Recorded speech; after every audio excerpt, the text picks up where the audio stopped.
En sortie d'hiver, on a une méthode qui s'appelle la méthode bande double densité ou méthode Limo. Cette méthode donc consiste à réaliser en fait un double passage de semoir sur une longueur d'une trentaine de mètres. Quand on a semé la bande double densité, on observe de façon régulière, 1 à 2 fois par semaine, en sortie d'hiver jusqu'au stade épi 1 cm, la couleur de cette bande double densité. Au moment où on observe la première décoloration de cette bande, cela signifie que cette bande est entrée en carence azotée. Cette méthode peut permettre d'économiser de l'ordre de 40 unités qu'on apporte en général au stade tallage pour l'apporter plus tard courant montaison de la plante.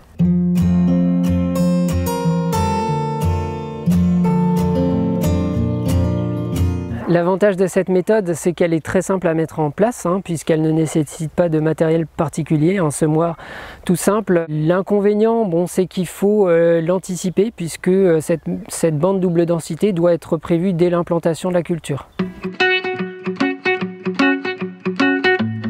Ce sont des vols automatiques qui sont programmés à l'avance, qui se déroulent au-dessus de la parcelle. Le drone va effectuer un circuit en prenant des photos, qui vont toutes se chevaucher, et l'ensemble de ces photos va permettre de reconstituer la parcelle dans son intégralité.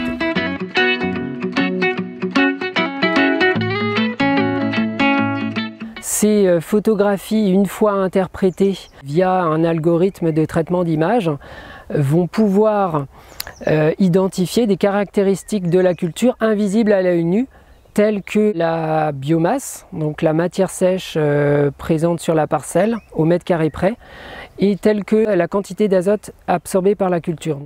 L'agriculteur reçoit du coup un conseil de dose hectare, mais il peut connaître précisément sur les zones de sa parcelle, les zones qui ont plus de potentiel, celles qui ont moins de potentiel, et faire varier la dose d'engrais par rapport à ce zonage.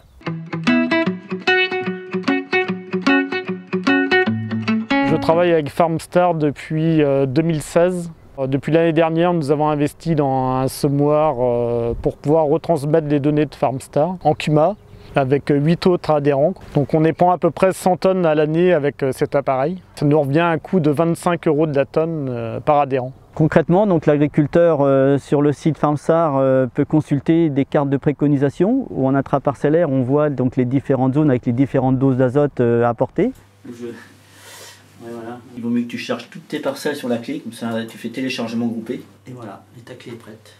Ces cartes de préconisation, on les introduit dans une console qui est propre à chaque distributeur d'engrais. Cette console-là va lire la carte avec un tracteur qui est géoréférencé. Donc le tracteur sait exactement à quel endroit il se trouve dans la parcelle.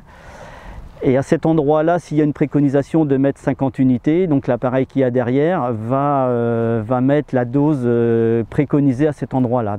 Une OAD, c'est un outil d'aide à la décision, mais en aucun cas c'est cet outil qui décide à la place de l'éleveur, c'est à nous de décider. Donc si je décide de mettre 20 unités de moins par rapport à la préconisation, on les met en moins. À l'origine, j'ai fait ça pour l'environnement. Mais bon, l'environnement c'est bien, mais à condition qu'on y retrouve un intérêt économique. Jusqu'à ici, j'ai réussi à maintenir ma marge brute et tout en économisant de l'engrais aussi. Pour l'instant, le rendement, j'arrive pas vraiment à l'analyser parce que d'une année sur l'autre, ça fluctue. Par contre, au battage, on voit bien que le blé est beaucoup plus homogène. J'arrive à avoir une petite plus-value de 5 € par rapport à la protéine.